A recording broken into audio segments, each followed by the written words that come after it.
다 같이 사도신경으로 신앙 고백하심으로 새벽기도를 함께 드리시겠습니다. 나는 전능하신 아버지 하나님 천지의 창조주를 믿습니다.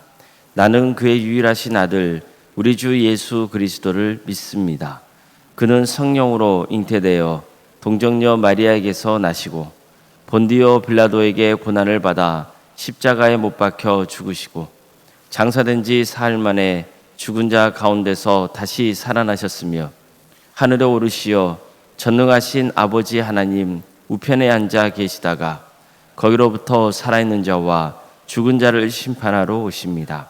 나는 성령을 믿으며 거룩한 공교회와 성도의 교제와 죄를 용서받는 것과 몸의 부활과 영생을 믿습니다. 아멘. 찬송가 28장 찬양하시겠습니다. 찬송가 28장입니다.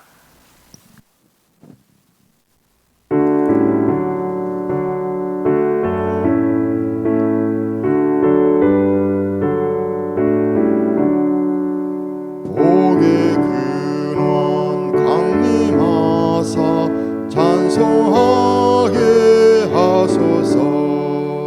한량없이 자비하심 증량할 길 없도다. 천사들의 찬송가를 내게 가르치소서. 구속하신 그 사랑을 항상 찬송합니다. 주의 크신 도움받아 이때까지 왔으니 이와 같이 천국에도 이르기를 바라네. 하나님의 품을 떠나 죄에 빠진 우리를 예수 구원하시려고 보혈을 주셨네. 주의 귀한 은혜 받고 일생 빚진 자 되네. 주의 은혜 사슬 내사 나를 주께 매소서. 우리 마음은 연약하여 범죄하기 쉬우니 하나님이 받으시고 전국인을 지소서.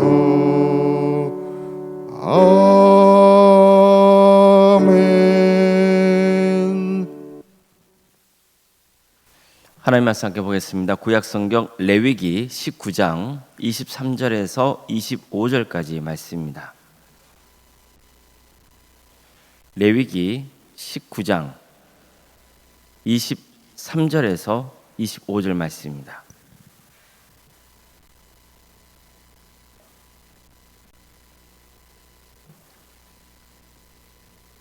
레위기 19장 23절에서 25절까지 말씀을 교독하시겠습니다.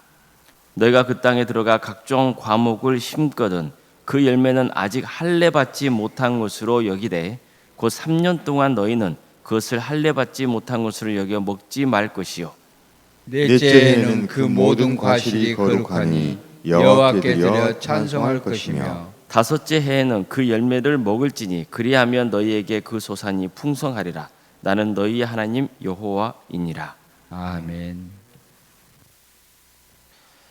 오늘도 새벽기도 드리며 하나님의 은혜를 간구하는 모든 성도님들의 삶의 자리마다 또 하나님께서 친히 세우시고 다스리시는 동암교회 위에 하나님의 은혜와 평강이 충만하기를 주님의 이름으로 축원합니다. 하나님은 우리에게 거룩하라고 명하십니다. 그리고 하나님의 말씀에 순종하라고 하십니다. 그러면 하나님께서 복을 주시겠다고 약속하셨습니다. 그래서 하나님의 복을 받으려면 순종해야 되고 늘 거룩한 삶을 살도록 해야 됩니다. 그렇지만 현실적으로 이런 인생을 산다는 게 쉽지만은 않습니다. 하나님의 뜻대로 살다 보면은 손해를 보는 경우도 생기기 때문이에요. 예를 들면 하나님은 곡식을 거둘 때 밭 모퉁이까지 다 거두지 말라 하셨죠.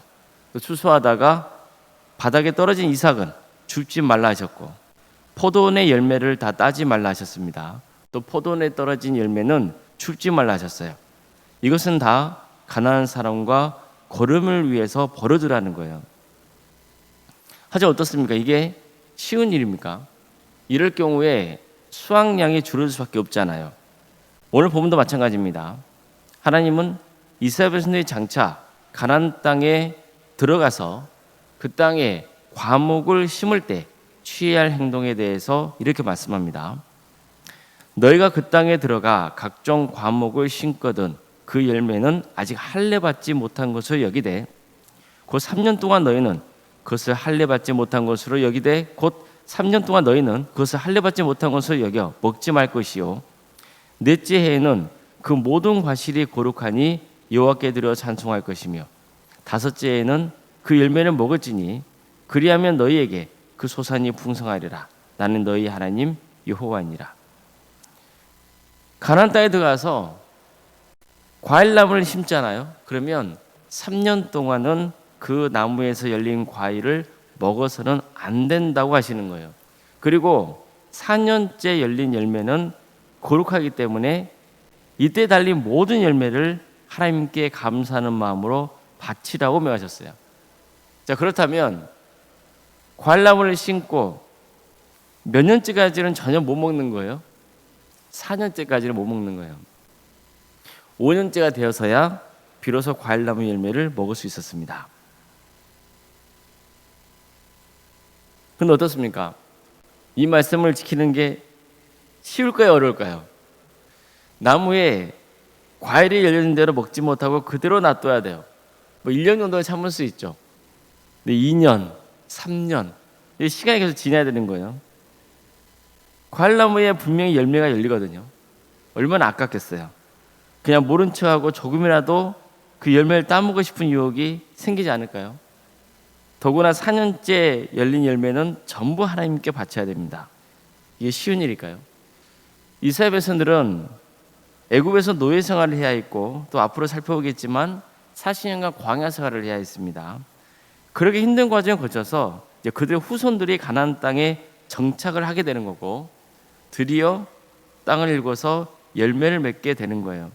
그러니 그 기쁨과 기대가 얼마나 컸겠어요. 그런데도 열매를 먹으려면 5년째는 돼야 되는 거예요. 흥미로운 점은 하나님께서는 이스라엘 백성들에게 그들이 가나안 땅에 들어가서 심은 과일나무의 열매는 아직 할례받지 못한 것이다. 이렇게 말씀하세요. 이 때문에 3년간 열매를 먹으면 안 된다고 하신 거예요. 자, 그럼 할례가 뭡니까? 할례는 이스라엘이 하나님의 백성이 되었다는 징표잖아요. 구별되었다는 거예요. 하나님의 백성으로 구별된 자녀라는 뜻입니다. 따라서 가나안 땅에서 난 열매가 아직 할례받지 못한 것이라고 말씀하고 있는 것은 그 과실을 맺게 한 가나안 땅과 거기서 난 열매는 정결하지 않다는 것을 강조하고 있는 거죠. 아직은 가나안 땅 백성들이 저지른 온갖 악행으로 더럽혀져 있는 땅이라는 거예요. 과일은 그 땅에서 난 열매이기 때문에 부정한 것이고 그래서 할례받지 못한 것으로 여겼던 거죠. 이 때문에 3년을 기다려야 된다는 거죠. 그만큼 하나님께서는 이스라엘 백성들이 가나안 땅에 들어갔을 때 하나님의 자녀다운 거룩한 삶, 정결한 삶을 추구하기를 바라셨던 겁니다. 그러려면 현실적인 이익을 포기할 줄 알아야 하는 거예요. 내 눈앞에 열린 먹음직스러운 과실을 먹지 않는 절제가 필요합니다. 사실 이스라엘 백성들 입장에서 생각해 보면 가나안 땅에 들어갔을 때 모든 게 신기할 수밖에 없죠. 실제로 40여 년 전에 이스라엘 백성들은 정탐꾼들을 가나안 땅으로 보내서 그 상황이 어떤지 둘러보게 하는 일이 있었거든요. 그 과정에서 정탐꾼들은 가나안 땅에서 난 포도송이와 석류 또 무화과 열매들을 따가지고 가져옵니다. 그래서 그 땅이 얼마나 풍요로운지 백성들에게 알려줘요. 백성들은 그 정탐꾼이 따온 열매를 보면서 신기하게 바라보았고 놀라워했습니다. 마찬가지로 40년이 지난 후에 이스라엘 백성들이 가나안 땅에 들어갔을 때는 과일은 물론이고 가나안 땅 백성들이 살았던 집이나 뭐 사용한 물건들, 또 그들이 행했던 제사 의식, 이런 여러 가지가 새롭기도 하고 신기하기도 하고 흥미로웠을 거예요. 사람은 새 것에 관심을 많이 갖잖아요. 그러다 보니까 새로운 문화나 관습에 쉽게 동화될 수 있었습니다. 하나님은 이 점을 우려하셨던 거예요. 그런 가나안 땅에 들어가서 가나안 사람들과 같은 생활을 해서는 안 돼요. 제사장의 나라 거룩한 백성으로서 하나님의 법을 따르며 살아야 돼요. 그래서 하나님은 아직 그 땅에 열린 열매는 할례받지 않은 더럽혀진 것이기 때문에 정결하게 될 때까지 기다릴 것을 명하신 겁니다. 자, 그러려면 인내해야죠. 현실적인 손해를 감수해야죠. 그러면서 하나님의 때를 기다릴 줄 알아야 되는 거예요. 그러면 하나님께서는 지금 무엇을 보고 있는 거예요? 너희들이 내 말을 듣고 순종하냐 순종하지 않냐, 그걸 보고 계시는 거예요. 이뿐만이 아닙니다. 사년째 열린 열매는 하나님께 바쳐야 되잖아요. 이것은 철저하게 하나님 중심으로 살아야 한다는 것을 강조하고 있는 거예요. 가나안 땅에서 나는 열매는 가나안 사람들이 믿었던 우상이 베푼 게 아니라 하나님이 베푸신 것이고 하나님의 것이라는 거예요. 바로 이스라엘 백성들은 4년째 열린 열매를 하나님께 온전히 바침으로써 이 모든 게 하나님이 베푸신 은혜임을 고백할 수 있어야 했던 겁니다. 자, 이것은 하나님 중심의 삶을 살아야만 결국 축복받는다는 단순한 진리를 전하고 있는 겁니다. 하나님 제일주의 신앙을 붙들어야 한다는 거예요. 그러려면 4년째 열린 과실은 먹으면 돼요, 안 돼요? 안 돼요. 다 하나님께 바쳐야 됩니다. 이게 보통 신앙으로 되는 일입니까? 손해잖아요. 현실적으로는 손해입니다. 그렇지만 어떤 믿음이 있을 때 가능합니까? 이 모든 게 하나님의 것이며 하나님의 말씀에 순종할 때 하나님께서 갑절의 축복을 부어주신다는 그 믿음이 있어야 가능한 겁니다. 실제로 하나님이 뭐라 말씀합니까? 넷째에는 그 모든 과실이 거룩하니 여호와께 드려 찬송할 것이며 다섯째 해에는 그 열매를 먹을지니 그리하면 너희에게 그 소산이 풍성하리라. 나는 너희 하나님 여호와이니라. 이처럼 하나님은 풍성한 열매를 약속하신 거예요. 이 모든 과정을 통해서 하나님은 백성들에게 이런 교훈을 주고자 하시는 거예요. 현실적인 이익 앞에서 세상의 것을 취하지 말라는 거예요. 하나님의 때를 기다릴 줄 알아야 한다는 거예요. 그때까지 묵묵히 말씀에 순종하라는 거예요. 그러면 반드시 하나님께서 풍성한 은혜를 부어주실 것이라는 거예요.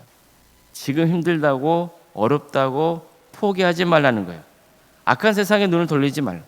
더욱더 하나님 중심을 살아라. 그러면 반드시 풍성한 은혜가 임할 것이다. 이것을 말씀하고 있는 거예요. 성도 여러분, 한번 생각해 보세요. 우리가 하나님께 물질로 헌신하고 시간으로 헌신하고 이런 과정들이 세상적으로는 손해일 수 있단 말이에요. 그렇지 않습니까? 11조 드리는 게 보통 믿음입니까? 나에게 들어온 그 물질의 10분의 1을 하나님께 바친다. 그건 쉬운 일 아니에요. 쉬우면 다 하죠. 그렇지 않단 말이에요. 그렇지만 하나님께서는 어떤 말씀하는 거예요? 모든 것은 나의 것이라는 거예요. 근데 그 중에서 10분의 1을 또 바치라는 거예요. 그러면 현실적으로는 손해가 될 수 있죠. 그렇지만 하나님께서 어떤 약속을 주시는 거예요? 그걸 통해서 모든 것이 하나님의 것임을 고백하게 하고 하나님을 전적으로 의지하게 하고 그래서 그런 인생을 통하여서 믿음이 강해지고 하나님 제일주의 신앙을 살게 되면 어떻게 된다는 거예요? 하나님께서 갑절의 은혜를 부어주신다는 거예요. 하나님은 물질의 양을 보시는 게 아니죠. 뭘 보시는 분이세요? 그 물질을 바치는 그 사람의 마음의 중심을 보시는 거예요. 하나님은 성도들이 시간을 내고 또 그들의 주어진 은사가 달란트로 섬기는 그 양을 보시는 게 아니에요. 뭘 보시는 거예요? 그게 섬기는 그 사람의 마음의 중심, 그걸 보시는 거예요. 하나님 제일주의 신앙으로 살고 있는지 그걸 보고 계시는 거예요. 이게 구별된 성도의 삶이에요. 하나님 말씀을 따르면 처음에는 손해보는 것처럼 느낄 수 있어요. 그러나 반드시 갑절의 은혜를 부어주세요. 그러니 하나님의 말씀을 붙들고 하나님 제일주의 신앙을 끊임없이 고백하며 살아갈 수 있길 바랍니다. 그래서 하나님이 부어주시는 풍성한 은혜를 누리시길 주님의 이름으로 축복합니다. 기도하시겠습니다. 사랑의 하나님, 오늘도 우리에게 새로운 날을 허락해 주시고 또 하나님의 은혜 속에 살아갈 수 있도록 인도해 주셔서 감사드립니다. 주님, 주님께서 우리에게 또 말씀을 주시고 그 말씀에 순종할 때 임하게 되는 하나님의 축복에 대해서 약속해 주셨습니다. 때로는 인간적으로 또 세상적으로 바라볼 때 손해인 것 같고 빨리 내가 취해야만 뭔가 이루어질 것 같고 그런 마음이 들 때 오히려 내 중심의 삶이 되는 것을 고백합니다. 그러지 않고 하나님 중심의 삶, 하나님 제일주의 신앙을 붙들어 하나님의 뜻을 구하고 하나님 앞에 헌신하며 그래서 하나님의 베푸시는 갑절의 은혜를 누릴 수 있도록 인도하여 주시옵소서. 어떤 경우에도 인간적인 방법으로 취하려 하지 않고 늘 하나님의 때를 기다리며 하나님의 말씀에 순종하는 삶의 길을 가게 하여 주시옵소서. 그래서 우리 성도들 모두가 세상적인 욕망 때문에 망하는 일이 없도록 그 영혼을 붙들어 주시고 하나님 제일주의 신앙으로 기필코 승리하는 삶, 구원의 은혜를 누리는 삶, 또 이 세상에 살아가면서도 하나님의 축복과 또 은혜를 누리는 복된 인생들이 다 될 수 있도록 함께하여 주시옵소서. 물질의 노예가 되지 않도록 붙들어 주시고 하나님의 자녀가 되는 축복된 삶을 살아가게 하여 주시옵소서. 도함교회를 세워주시고 지금까지 지켜주신 애 감사를 드립니다. 사랑의 주님, 우리 도함교회가 세상과 구별된 거룩한 교회가 되게 하여 주시고 빛과 소금의 사명을 잘 감당하는 복된 교회가 되게 하여 주시옵소서.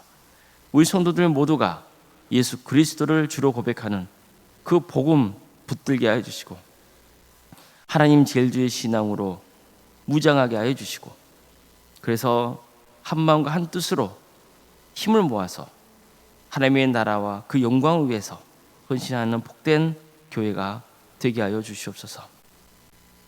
우리 성도들의 가정을 지켜주시고 함께하여 주시옵소서. 특별히 육체적인 질병 가운데 어려움에 처해 있는 성도들이 있습니다. 치료의 길을 허락하여 주시고 하나님의 은혜 속에 구원의 축복을 누리게 하여 주시옵소서. 수술을 앞둔 가정이 있습니다. 도와주시고 함께하여 주시옵소서. 또 계속되는 치료 가운데 주께서 친히 역사하여 주시옵소서. 그러나 모든 것이 또 하나님의 섭리 가운데 있다는 것, 그리고 하나님이 우리 인생을 주관하신다는 것, 늘 이 진리를 믿으며 고백하는 삶의 길을 갈 수 있도록 도와주시옵소서. 경제적으로도 또 여러 형편 가운데 어려움에 처해 있는 성도들이 있습니까? 주님 도와주시고 함께하여 주시옵소서. 그러나 어떤 경우에도 인간의 방법으로 문제를 해결하지 않고 하나님 앞에 겸손히 엎드릴 수 있도록 도와주시옵소서. 하나님 때를 기다리게 하여 주시고 하나님 뜻이 아니라면 세상적으로 손해를 보더라도 하나님의 뜻을 구할 수 있도록 도와주시고 그래서 언젠가 주께서 베푸시는 갑절의 은혜가 우리 성도들의 가정 가운데 충만히 임하는 역사가 있게 하여 주시옵소서. 주님, 학업으로 직장으로 또 군복무로 또 여러 형편 가운데 해외에 나가 있는 우리 자녀들이 있습니다. 주님, 어디에 머물러 있건 하나님의 영광에서 살아갈 수 있도록 인도하여 주시옵소서. 또 해외에 나가서 하나님을 찬양하는 또 주의 자녀가 있사오니 주님께서 기억하여 주시고 은혜 중에 사역을 잘 마칠 수 있도록 도와주시옵소서. 자녀의 잉태를 바라는 가정이 있고 또 출산을 앞둔 가정이 있습니다. 생육과 본성의 축복이 차고 넘치는 역사가 있도록 도와주시옵소서. 우리에게 주어진 자녀손들 그들의 삶 가운데 주께서 동행하여 주시옵소서. 그들의 신앙이 자라게 하여 주시고 주께 주신 은사와 달란트로 헌신하게 하여 주시며 하나님 제일주의 신앙을 붙드는 복된 자녀손들 다 되게 해주셔서 하나님의 축복 속에 거할 수 있도록 도와주시옵소서. 또 취업과 또 결혼을 위해서 또 수능 앞둔 자녀들이 있사오니 주께서 함께하여 주시옵소서. 늘 하나님의 뜻을 구할 수 있도록 인도해 주시고 모든 삶 가운데 주께서 늘 동행하여 주시며 도와주시고 함께하여 주시옵소서. 결혼을 준비 중에 있는 귀한 자녀들을 주께서 축복하여 주시고 모든 과정들이 은혜 중에 잘 진행될 수 있도록 도와주시고 함께하여 주시옵소서. 우리 교회 여러 부서를 가심에 감사드립니다. 유치부, 아동부, 또 중고등부, 청년부 1위까지 모든 가정 가운데 주께서 함께하여 주시옵소서. 섬기는 교육자들과 또 선생님 가운데 함께하여 주셔서 하늘의 권능을 보여주시고 그래서 이 사역을 잘 감당함으로써 한 영혼 한 영혼이 예수 그리스도를 주로 고백하고 이들이 장성하여서 우리 동암교회를 섬기며 또 세상을 섬길 수 있도록 주께서 함께하여 주시옵소서. 구역과 자치기관과 또 전도특공대와 중부기도 특공대 또 동암지화센터와 사랑식당 등 여러 사역을 행할 수 있도록 인도해 주셔서 감사드립니다. 이 귀한 사역을 통하여서 하나님의 나라가 확장되며 우리 성도들의 신앙이 자랄 수 있도록 도와주시옵소서. 섬기는 모든 손길들 가운데 함께하여 주시옵소서. 주님, 오론생활 사모님 성령 충만케 하여 주시고 평화의 축복을 보여주시며 믿음의 명가로 든든히 세워져 갈 수 있도록 인도하여 주시옵소서. 섬기는 교회 위에 하나님의 축복과 은혜가 차고 넘치게 하여 주시옵소서. 장로님, 감수 이사님과 권사님, 집사님 또 교육자 모두에게 성령 충만케 하여 주시고 주어진 직분을 잘 감당하여서 정말 하나님께 기쁨을 드리고 또 많은 함께 동행의 길을 가는 우리 성도들에게도 존경을 받는 귀한 직분자들이 다 될 수 있도록 인도하여 주시옵소서. 이 나라를 주께서 국력해 주십시오. 하나님의 공의와 정의가 바로 세워지는 거룩한 나라 되게 해주시고 하나님의 때에 우리 민족이 하나가 되게 해주시며 하나님 나라를 위해 헌신하고 있는 목회자과 선교사들을 늘 기억하여 주셔서 그들의 헌신을 통해서 많은 영혼들이 예수 그리스도를 주로 고백하는 귀한 역사가 있게 하여 주시옵소서. 새벽기도를 드리며 하나님을 간구하는 성도들 한 사람 한 사람 그 이름을 기억하여 주시고 간구하는 모든 기도의 제목들이 주의 뜻 안에서 응답받는 역사가 있게 하여 주시옵소서. 거룩하신 예수님의 이름으로 기도드리옵나이다. 아멘. 하늘에 계신 우리 아버지, 아버지의 이름을 거룩하게 하시며 아버지의 나라가 오게 하시며 아버지의 뜻이 하늘에서와 같이 땅에서도 이루어지게 하소서. 오늘 우리에게 일용할 양식을 주시고 우리가 우리에게 잘못한 사람을 용서하여 준 것 같이 우리 죄를 용서하여 주시고 우리를 시험에 빠지지 않게 하시고 악에서 구하소서. 나라와 권능과 영광이 영원히 아버지의 것입니다. 아멘.